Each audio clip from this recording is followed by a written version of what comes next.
Bonjour et bienvenue en direct sur le plateau de la quotidienne de Crimes et Faits divers. Chaque jour sur Énergie 12, je vous raconte des histoires vraies aussi fascinantes que bouleversantes et nous les décryptons avec nos experts et nos invités parce que la réalité sera toujours plus forte que la meilleure série télé.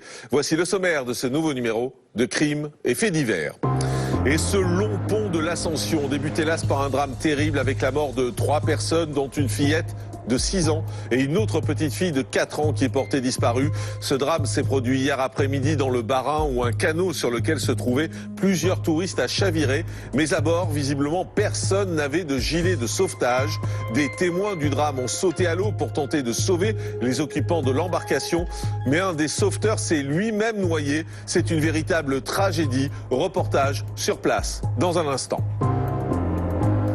En une journée, il a décimé sa famille. Cet homme a eu 3 enfants avec sa femme Fouzia. Mais après avoir enduré 11 années de violence conjugale, Fouzia décide de le quitter. Elle s'installe alors chez sa mère avec ses 3 enfants, Ayoub, 8 ans, Omaïma, 7 ans et Yasmine, 2 ans et demi. Ce jour-là, il s'introduit dans le domicile de sa belle-mère alors que cette dernière est absente pour se rendre chez le médecin.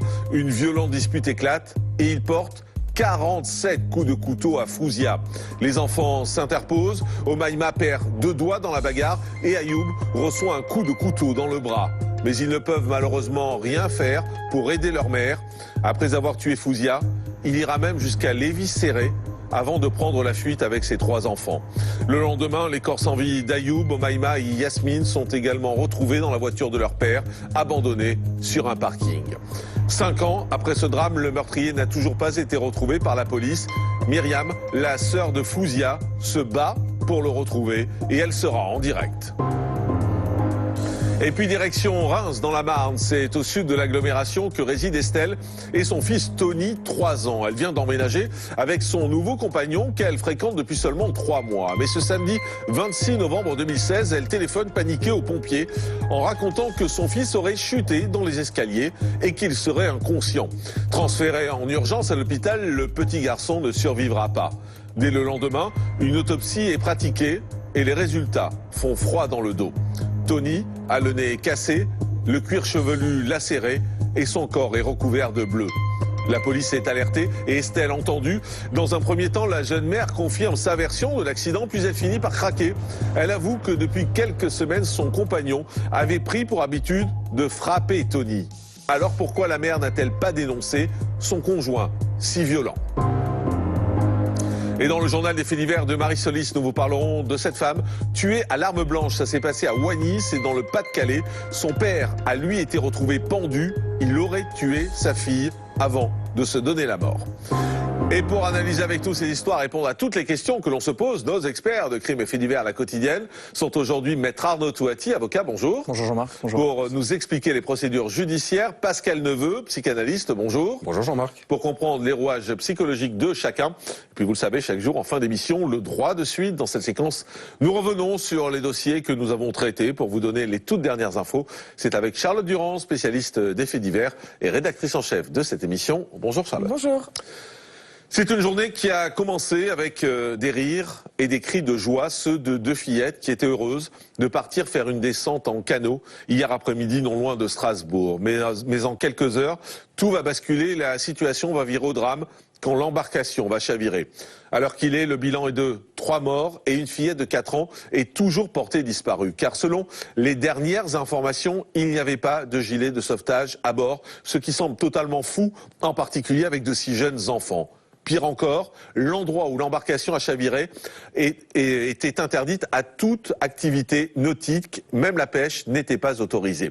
Quand le canot se retourne, il y a des gens sur la rive qui assistent à la scène, 3 témoins qui sautent à l'eau pour porter secours, mais parmi ces sauveteurs improvisés, un d'entre eux ne reviendra jamais. Il a été retrouvé inconscient en arrêt cardio-respiratoire.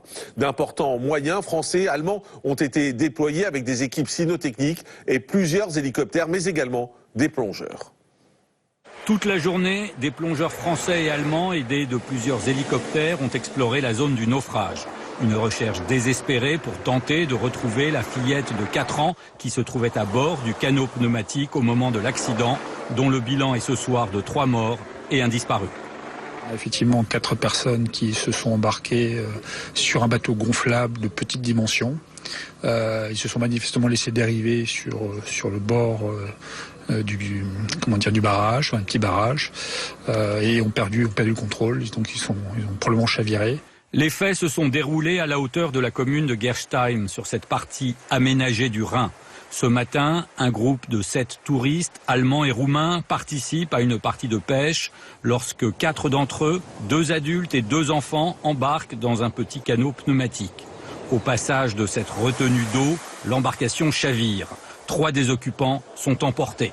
Plusieurs de leurs proches, restés sur la rive, se jettent à l'eau pour leur porter secours. L'un d'entre eux va périr à son tour noyé. C'est un accident qui survient dans une zone qui est à la fois interdite à la pêche, qui est interdite à la baignade et aux activités nautiques. Il semble que ce soit un accident imputable à de l'imprudence. Ce soir, le corps de la fillette n'a toujours pas été retrouvé. Les recherches ont été interrompues à la tombée de la nuit. Elles reprendront demain matin. Retour en direct sur le plateau de la quotidienne de Crime et Faits divers. Alors on parlait de cette fillette de 4 ans qui est portée disparue. Charlotte, est-ce qu'on a des nouvelles? Non, malheureusement, malgré les importantes recherches menées hier par les secours français et allemands, elle est toujours portée disparue. 3 hélicoptères, la brigade fluviale, la brigade cynophile, le SMUR de Strasbourg, 18 plongeurs ainsi que 40 sapeurs-pompiers allemands ont été mobilisés. Le barrage EDF a même été fermé pour diminuer le débit du fleuve et faciliter les recherches, mais cela n'a rien donné. Alors qu'est-ce qu'on sait vraiment à l'heure qu'il est sur les circonstances de ce drame? Un groupe de 7 personnes de nationalité allemande et roumaine avait décidé de passer la journée au bord du fleuve.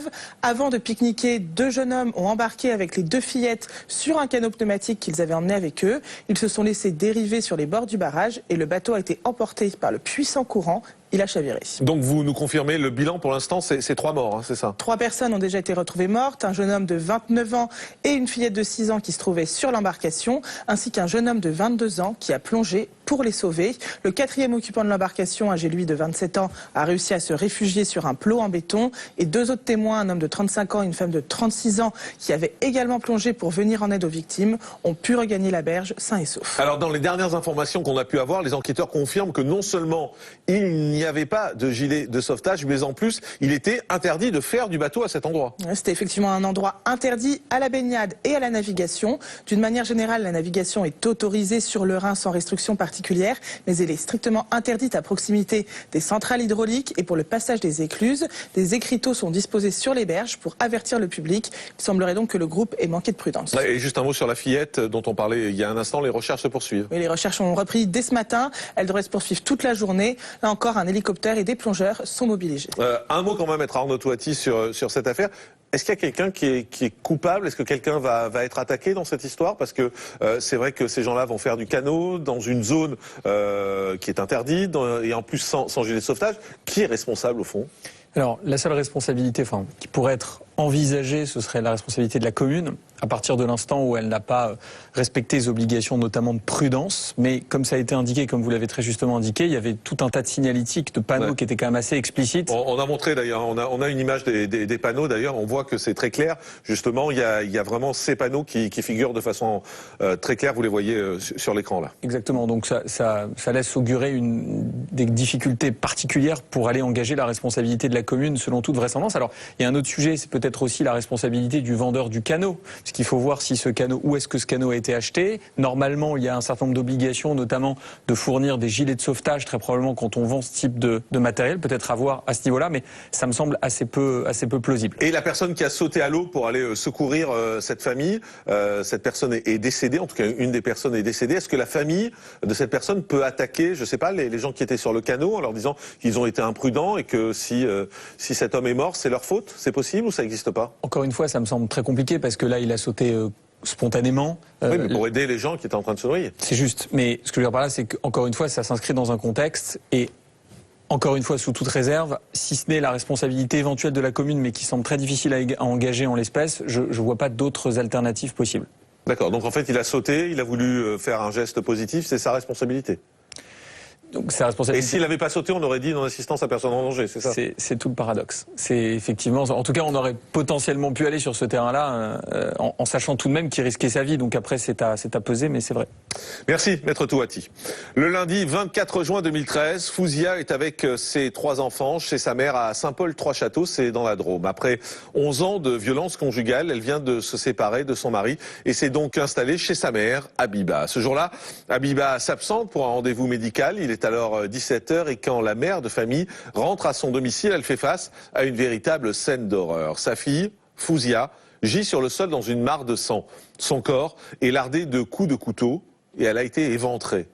Tétanisée, Habiba crie à l'aide et s'agenouille près de Fouzia et elle tente de remettre les organes de sa fille à leur place.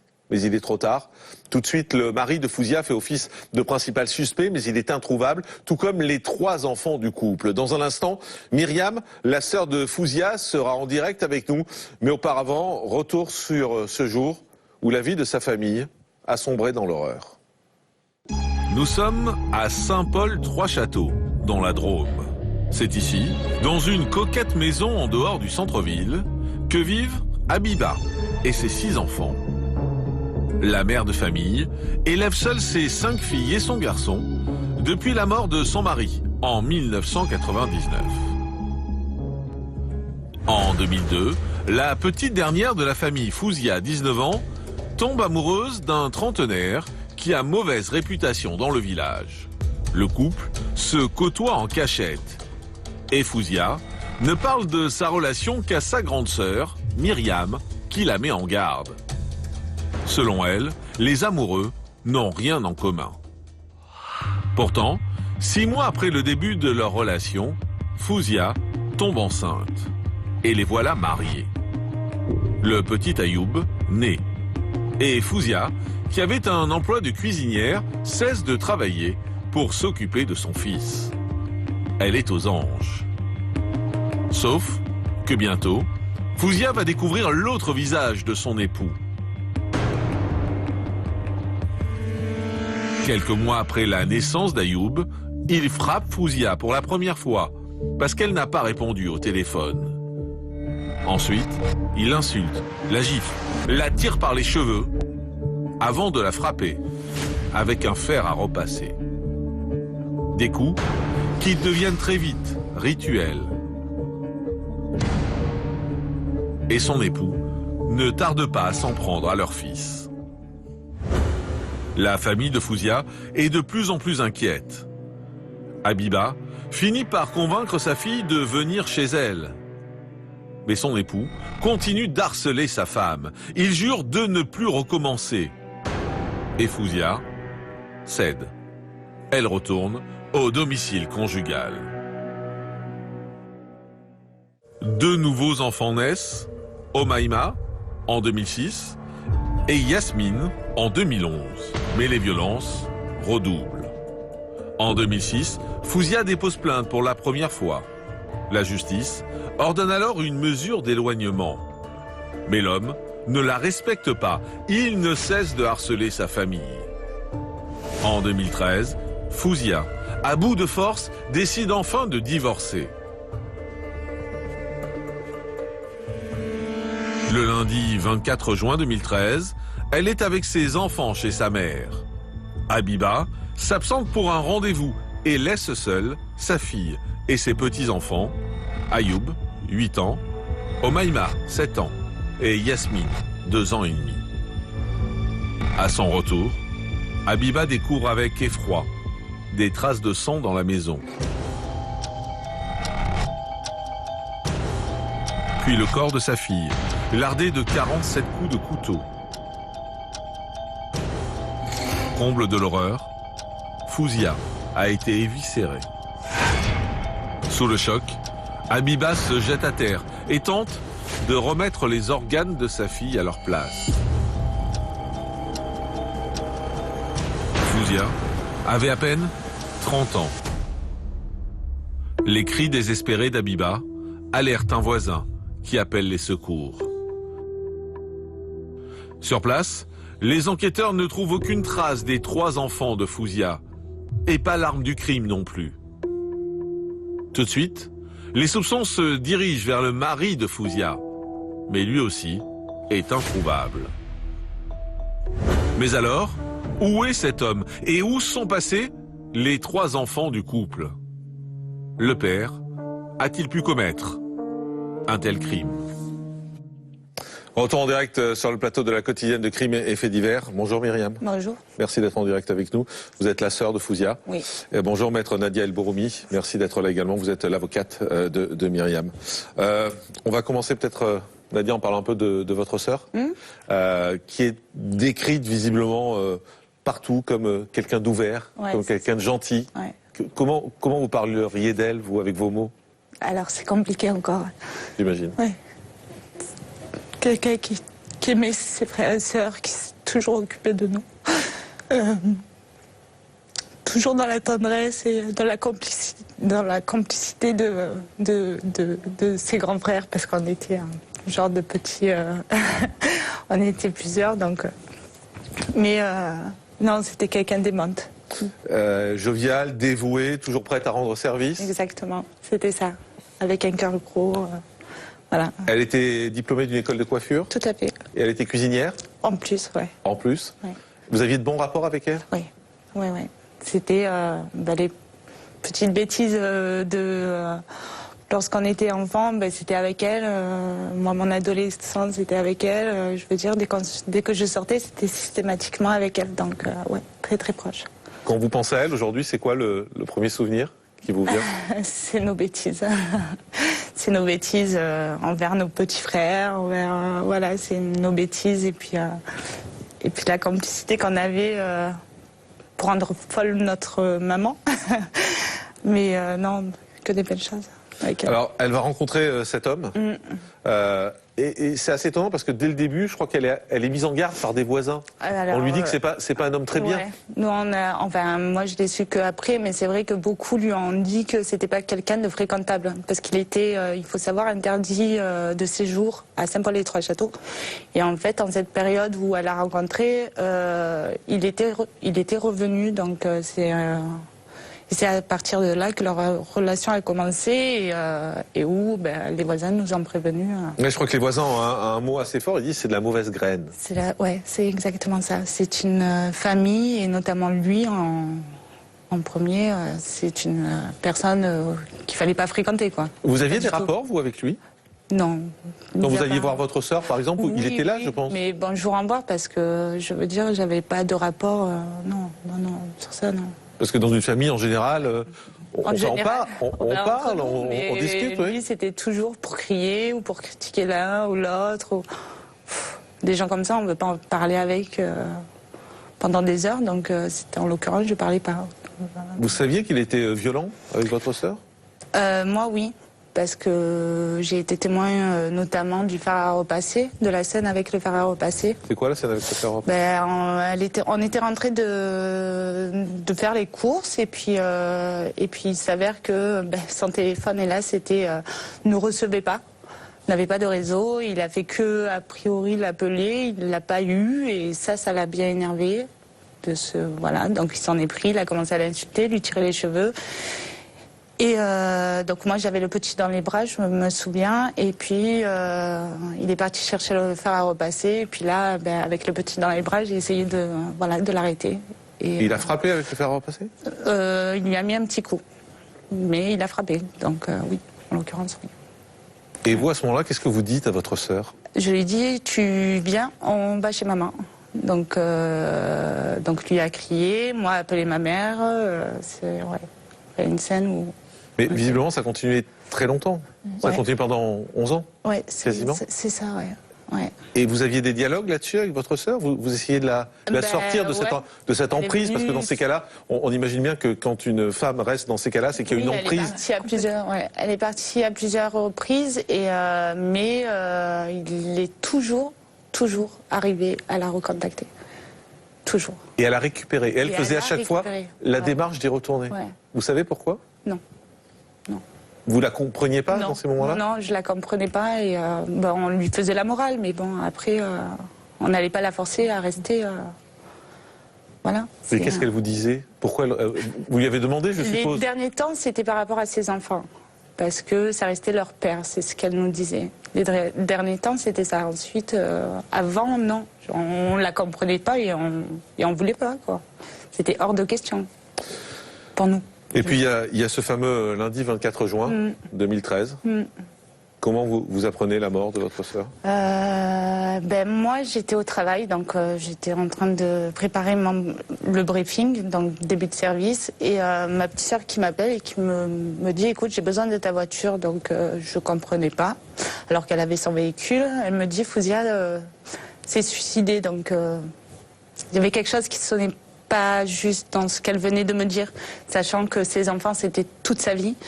Et se suicider, non, c'était pas quelque chose qu'elle avait déjà voulu faire ou. Voilà. C'était pas dans son caractère, c'était pas dans sa personnalité. Non. Et donc j'ai raccroché et ce jour-là, le lundi, je savais que comme tous les lundis, elle allait voir ses enfants chez ma mère. Et donc j'appelle chez ma mère, personne répondait. Jusqu'au moment où mon frère me décroche le téléphone et il me dit, écoute, il faut que tu viennes. Mais sans me dire quoi que ce soit, donc je prends ma voiture et je fonce. Je sentais qu'il se passait quelque chose de pas... Mais sans savoir que c'était ça. Donc vous arrivez sur place? J'arrive sur place, je vois un camion de pompiers. Là, j'ai eu un petit soulagement en me disant, elle est en vie. Et mon frère et mon cousin arrivent et me disent, elle est morte. Donc c'est compliqué. Et voilà. On la voit la veille, on rigole, on parle et puis on vous l'arrache de votre vie comme si c'était un objet, quoi. Donc ouais, ça fait mal. On vous a expliqué dans quelles circonstances elle est morte? Pas dans l'immédiat, non. Non, parce qu'on ne savait pas en fait. Ma mère était partie avec les gendarmes et on ne savait pas... comment ça s'est passé, qu'est-ce qu'il a fait. Non, tout ça, on ne savait pas dans les médias. Et puis, quand mon frère m'a dit « Fouzia est morte », les petits sont où? Exactement. Voilà. C'est-à-dire que lorsque vous apprenez la mort brutale de votre sœur, vous ne savez toujours pas ce qu'il est advenu de vos 3 neveux à ce moment-là qui ne sont pas là. Vous n'êtes pas au bout de vos peines. D'autant plus que le conjoint de votre sœur, lui, est toujours introuvable. La traque va alors commencer et vous allez voir qu'elle n'est pas prête de s'arrêter. Après la découverte du corps de Fouzia, des moyens considérables sont mis en place dans la région pour retrouver son époux et les 3 enfants, Ayoub, Omaïma et Yasmine. On a des recherches qui s'effectuent encore dans un périmètre voisin de Saint-Paul-Trois-Châteaux. Des recherches également sont engagées dans les départements voisins et également tous les postes frontières, toutes les plateformes aéroportuaires disposent du signalement de l'individu. Car l'un des frères de l'époux de Fouzia aurait indiqué aux enquêteurs avoir croisé ce dernier peu après le meurtre de la jeune femme. Il était au volant de sa voiture avec ses 3 enfants. Il aurait alors dit à son frère « J'ai fait une bêtise, demande à maman de me pardonner ». Le lendemain, la voiture du fugitif est retrouvée sur un parking. Sur le siège arrière, reposent les corps sans vie des 3 enfants. Ayoub, l'aîné, a été étranglé. Omaïma et Yasmine auraient été asphyxiés. L'homme se serait quant à lui volatilisé au Maroc. Les enquêteurs soupçonnent sa famille de l'avoir aidé à fuir après le quadruple meurtre. En novembre 2017, son procès s'ouvre devant la cour d'assises de la Drôme en son absence. Il est condamné par contumace à la réclusion criminelle à perpétuité, assortie d'une peine de sûreté de 22 ans. Un mandat d'arrêt européen est émis à son encontre. La famille de Fouzia espère qu'il sera arrêté au Maroc. Si les autorités marocaines ont envie d'interpeller M. El Kadaoui, il sera interpellé. Depuis 2014, les relations entre la France et le Maroc se sont largement améliorées et j'espère que ces nouvelles relations vont permettre de pouvoir mettre à exécution ce mandat d'arrêt. À ce jour, 5 ans après le terrible drame, l'homme est toujours introuvable. Retour en direct sur le plateau de la quotidienne de Crimes et Faits divers. Myriam, la sœur de Fouzia, est toujours avec nous, ainsi que maître Nadia El Boroumi, l'avocate de Myriam. On va parler avec vous dans un instant de l'aspect judiciaire. Mais auparavant, il y a un aspect humain qui est terrible dans cette histoire. C'est-à-dire que non seulement il vous prend, votre sœur, dans des circonstances affreuses, parce que, on le disait tout à l'heure, elle a été éventrée, mais également vos neveux. Ouais. D'abord, quand vous apprenez comment il a tué votre sœur, il se passe une nuit avant qu'on apprenne le lendemain que nos neveux sont décédés. Ouais. Une nuit entière, sans savoir ce qu'il en est. quelle est votre réaction à ce moment-là? Ben, forcément, je pense un peu comme tout le monde. On est inquiet, on se demande où ils sont. Que ce personnage ne peut pas s'évader comme ça du jour au lendemain avec 3 petits bouts. Mais vous pensez qu'il irait jusqu'à s'attaquer à ses enfants? Pas à ce moment-là. Non, pas à ce moment-là. Mais caché.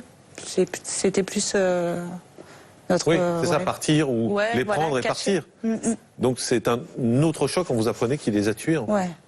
Là, on nous prend tout, quoi. Je vous laisse rien du tout.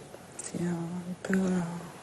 Pascal Neveu, psychanalyste, moi je suis très interpellé par l'horreur du meurtre de Fouzia. C'est-à-dire il y a 47 coups de couteau, hein, je crois, 47 coups de couteau, éventrés, ensuite s'attaquer aux enfants. Comment on peut expliquer psychologiquement une telle violence? Parce que tuer une personne parce qu'on est séparés, je ne vais pas dire qu'on peut comprendre parce qu'on ne comprend jamais ça. Mais en tout cas, voilà. Mais aller dans ce degré de l'horreur derrière? Le problème est l'éventrement. À partir du moment où il a éventré effectivement son épouse, la mère de ses enfants, on peut s'imaginer le pire. Donc on peut anticiper malheureusement qu'il tue les enfants et c'est ce qu'il a fait. Également 47 coups de couteau. Bon, alors ensuite, on peut expliquer psychologiquement les choses, mais ça ne permet pas à la famille, aux proches ensuite de faire un deuil parce qu'on est dans un acte de barbarie absolument extrême. On a ces images. Il y a votre maman également qui tente effectivement de remettre les organes, enfin on va pas rentrer dans les détails sordides, etc. Mais on est dans un acte de folie que peuvent commettre n'importe quelle personne parce qu'à un moment donné, ils disjonctent sur un plan psychologique. C'est quoi? C'est disjoncté? Ça peut être disjoncté. Oui, c'est-à-dire ça peut être ça peut être simplement une forme de vengeance. Ça peut être également vu son passé, ses comportements également particuliers, reconnus par la police, etc. Quelque chose qui dysfonctionne dans son psychisme et qui l'amène à un acte aussi violent. Myriam, on parlait de votre maman, celle qui a découvert sa fille. Comment elle a vécu ces moments-là qui sont à peine imaginables? Enfin, on n'imagine même pas comment une maman peut se comporter face à ça parce que ça paraît tellement un degré d'horreur tel. Comment elle a vécu ensuite? Comment dire? Elle est toujours encore aujourd'hui prise par l'horreur, de ce qui s'est passé le 24 et le 25 juin. C'est-à-dire qu'elle s'est arrêtée des images terribles qui lui reviennent en tête. Systématiquement. Elle arrive à revivre quand même? Non. Elle vit pour, comme elle dit, je vivrai encore tant que lui, il n'est pas derrière les barreaux. Aujourd'hui, sa motivation, c'est attendre qu'il soit arrêté. Ouais. Alors justement, maître, faisons le point avec vous sur cette affaire. Ce qui paraît aberrant, c'est on sait qui il est. Il a été condamné par contumace. Mais aujourd'hui, il vit une vie tranquille au Maroc. Exactement. Expliquez-moi, je ne comprends pas. On est dans la même incompréhension et c'est peut-être aussi pour ça qu'on est là aujourd'hui. C'est que 5 ans après, il y a de gros dysfonctionnements dès le départ. Puisque dès que les enfants vont disparaître, il va y avoir le système, vous savez, quand on fait une alerte disparition, ce système nous a été refusé en nous disant qu'à partir du moment où il était le père des enfants, ça ne pouvait pas fonctionner, alors même qu'elle avait reçu 47 coups de couteau. Ah bon? Maître, vous confirmez, quand c'est le père des enfants, on ne peut pas déclencher l'alerte enlèvement? Je confirme, puisqu'il a l'autorité parentale. C'est vécu très difficilement parce qu'effectivement, il a cette nuit dans laquelle il disparaît, il va se cacher en femme, on apprend qu'il se cache en femme et qu'il va traverser la frontière comme ça. Donc c'est vrai qu'on se dit déjà, il y a un premier loupé où on a un peu du mal, où on se dit que les enfants auraient pu être sauvés. Et ensuite, derrière, il y a un autre mandat d'arrêt qui a été rendu, et là aussi, un dysfonctionnement judiciaire dans lequel la date de naissance n'était pas bonne. Donc pendant 1 an, ce monsieur n'a pas été interpellé. On a espéré ensuite, une fois que la condamnation tombe, on a demandé aux juges d'instruction d'aller plus vite parce qu'on savait qu'il était au Maroc. Il faut savoir que quand même, il est identifiable. Il y a l'adresse, on sait qu'il y a un véhicule qui a été amené, on sait qu'il a un commerce. Non, mais attendez, ça veut dire qu'aujourd'hui, Oui. vous savez où il est au Maroc? Bien sûr. Vous savez qu'il a un commerce, Bien vous savez sûr. qu'il a une voiture. C'est-à-dire Oui. qu'il n'est même pas caché au Maroc. Du Non, tout. non. Il est à proximité du domicile de ses parents où sont enterrés les enfants d'ailleurs, ses propres enfants qu'il a lui-même assassinés. Donc on est effectivement dans l'incompréhension. On demande que la justice passe. On a écrit, au lendemain de cet arrêt de la cour d'assises, on a saisi Macron, on a saisi la justice, le ministère de la Justice, l'Intérieur, tout le monde. C'est pour ça qu'on est là aujourd'hui, sans avoir de réponse. Mais ça veut dire qu'il n'y a pas d'extradition possible du Bien Maroc, sûr qu'il y a une extradition. Il y a des... Et ben alors Ce que je disais un peu dans la vidéo au départ, au niveau du procès, il y avait des difficultés entre le Maroc et la France, parce qu'il y a eu des difficultés diplomatiques où effectivement il n'y a plus de possibilité d'extradition. Ça s'est réglé depuis 2-3 ans, et comme ça s'est réglé, normalement, la France doit saisir le Maroc en disant amenez-nous une extradition, ou même il peut rester à demander à rester au Maroc. Rien de tout ça, on n'a aucune réponse. Excusez-moi, mais pourquoi? Parce que j'essaie d'expliquer à mes clientes, on en parlait encore tout à l'heure, en leur disant que c'est le système judiciaire et la lenteur, judiciaire. Mais là, en plus, il est condamné en France, on le rappelle. C'est même pas quelqu'un qui est soupçonné. Exactement. C'est quelqu'un qui a été condamné en France et qui aujourd'hui vit tranquillement, on sait où, on sait comment, au Maroc, qui a sa vie. Et le pire, c'est que nous, on imagine qu'il est remarié et que ce monsieur qui n'a eu de cesse tout au long de sa vie, parce que moi j'étais le conseil de sa première épouse qui est aujourd'hui dans le coma, qui l'a violenté pendant des années, qui a fait une tentative de suicide et qui est dans le coma, et qui est la mère de ses 3 enfants. Il a 3 premiers enfants. Donc ce monsieur n'a de cesse au fil des années d'être dans l'horreur. Donc aujourd'hui, on imagine qu'il est peut-être en couple au Maroc, qu'il a peut-être des enfants, et que ce monsieur, peut-être un jour, réitérera, puisque jamais la justice ne passe. Ça me laisse sans voix, je suis désolé, cette histoire me laisse sans voix parce que je ne comprends pas qu'une personne condamnée puisse continuer, qui a commis de telles horreurs. Et aujourd'hui, on ne met même pas de conditionnel puisqu'il est condamné, donc on sait que c'est lui le meurtrier. Mais sa famille ne le conteste pas que c'est lui le meurtrier, ses parents ne le contestent pas. Il est condamné de toute façon, en même temps la justice est passée. Comment on peut expliquer ça, maître Arnaud Touati? Quand on parle d'extradition, on parle de souveraineté nationale. C'est toujours cette question-là qui vient au premier chef, et on ne sait pas derrière, effectivement, d'un point de vue diplomatique, les relations qu'il peut y avoir entre les pays. Donc il y a des informations dont on n'a pas forcément accès et qui peuvent expliquer, loin de justifier, qui peuvent expliquer le fait effectivement qu'il y ait des lenteurs, que parfois on puisse se servir de tel ou tel dossier pour faire avancer. Oui, mais on pourrait imaginer peut-être qu'il soit mis en prison au Maroc. Enfin voilà, ce serait. Ça veut dire que la procédure est en cours. Exactement, ce serait déjà une première étape. On a accusé réception la semaine dernière d'une lettre du Maroc qui nous a dit on vous invite à déposer plainte près du procureur de la République de Rabat. Et vous allez le faire? Oui, bien sûr, mais bon, on aimerait quand même les alerter en leur disant d'accord la plainte, mais il est jugé, condamné, et la convention entre le Maroc et la France, elle doit s'appliquer. Alors effectivement, il y a toutes les discussions sur les dossiers, mais moi je sais que dans d'autres procédures, par exemple sur des problèmes de stupéfiants, on a des réponses très rapides du Maroc. Donc je ne vois pas pourquoi pour un dossier aussi grave, et notamment pour la souveraineté du Maroc, c'est difficile.